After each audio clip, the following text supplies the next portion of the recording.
शादी के फोटोशूट के दौरान दुल्हन झुलस गई, वीडियो सोशल मीडिया पर वायरल। कनाडा में शादी के फोटोशूट के दौरान भारतीय निजात दुल्हन झुलस गई, जिसकी वीडियो सोशल मीडिया पर वायरल हो गई।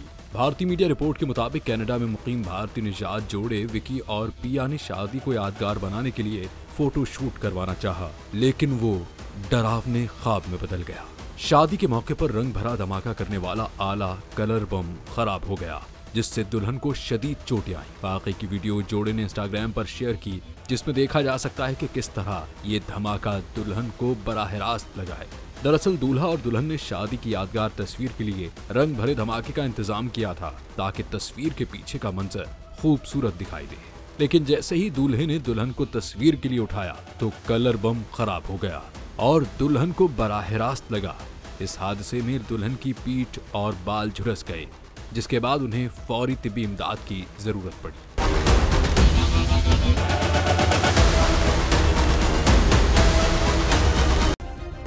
सब्सक्राइब करें और बेल दबाएं ताकि कोई खबर रह न जाए।